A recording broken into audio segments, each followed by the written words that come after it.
All right, welcome everyone. Today is Tuesday, April 26, 2022. This is a regular meeting of the City of Asbury Park Zoning Board of Adjustment.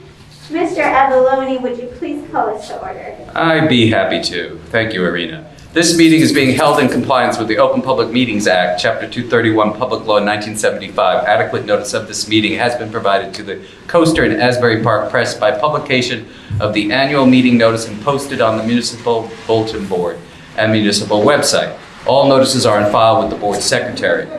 Official action may be taken on the following matters before this board. Fire exits are located on the east and west sides of council chambers as well as the back of the building. I will ask everyone with a cell phone to please silence them. This meeting is being recorded by APTV. Thank you. Please call us to order, Irina. Thank you. Daniel Harris is absent. Brittany Drumwood is absent. Jill Potter? Here. Thank you. Tim Slick is absent. Wendy Glassman? Here. Thank you. Bonnie Knock is absent. John Scully is absent. Russell Lewis? Here. Thank you. And Christopher Avalone? Here. Thank you all. All right, so we have no housekeeping issues tonight.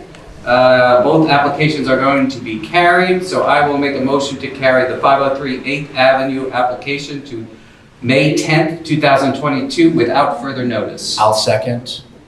Thank you. And before we take a vote, I just want to put into evidence Mr. Karras's letter waiving all time constraints to carry the matter through the next hearing date of May 10th. And that'll be Exhibit B1. Thank you, Irina. Thank you. Please call out the vote. All right, Jill Potter, Yes. Wendy Glassman, Yes. Russell Lewis, Yes. and Christopher Avalone. Yes. Thank you. The matter is carried to May 10th, 2020 without further notice. 2022. 2022, thank you. Thank you.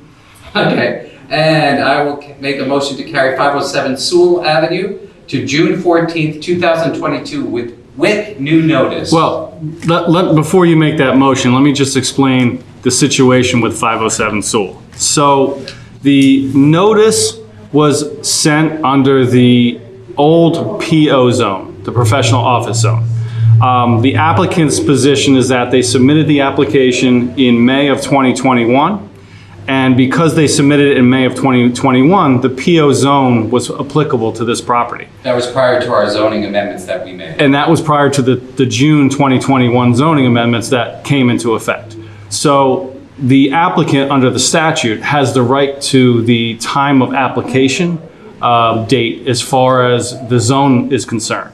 So as long as they made the application before any changes were made, they're entitled to the relief under the prior zone. So they have submitted their notice based upon the PO zone. However, we noticed that one of the addresses was incorrect. The address was supposed to have gone to Allenhurst, and on the actual certified and the mailing, it went to an Asbury Park address instead of Allenhurst. So they would not be required to renotice everyone, and they would not be required to republish the notice for the next hearing. They would have to correct that one notice. However, it's my understanding that the applicant may be submitting a new notice. As long as the PO zone is applicable to the application, I don't think, my opinion is, I don't think he has to renotice everyone. The applicant would only have to renotice that one individual who they improperly noticed. But I do believe that Mr. Karras may notice everyone, because there's a question as to whether the PO zone is applicable or whether the R2 zone, which is the zone that took effect for this property in June of 2021. So there's a question whether that should be the applicable zone. I would assume, though, he's also doing it because he has opposition to this application as well. I would agree that that's probably the case, and he doesn't want to have a notice issue that gets determined from the court if there is an appeal to the court and the court says, well, you noticed wrong. Now, not only does the board have to rehear the whole thing, he's got to renotice everything. So he's probably going to cover his bases. But I just want to make it clear on the record that if the PO zone is what's going to be applicable for the hearing, his notice is appropriate. I understand. Okay? Okay, thank you, Mr. Beekman. Sure. So then are we carrying it with notice or without notice? So we are carrying it without notice as long as the PO zone is applicable, and the applicant can choose to renotice if the applicant chooses to do so.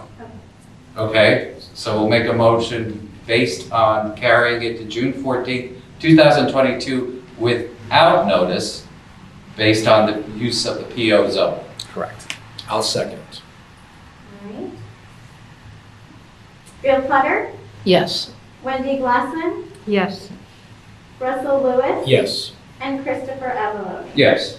All right, application for 507 Sewell carried to June 14th, 2022 without notice as long as the applicant chooses to do so. And I'll make a motion to adjourn the meeting. I'll second. Thank you. All in favor, say Aye. Any opposed?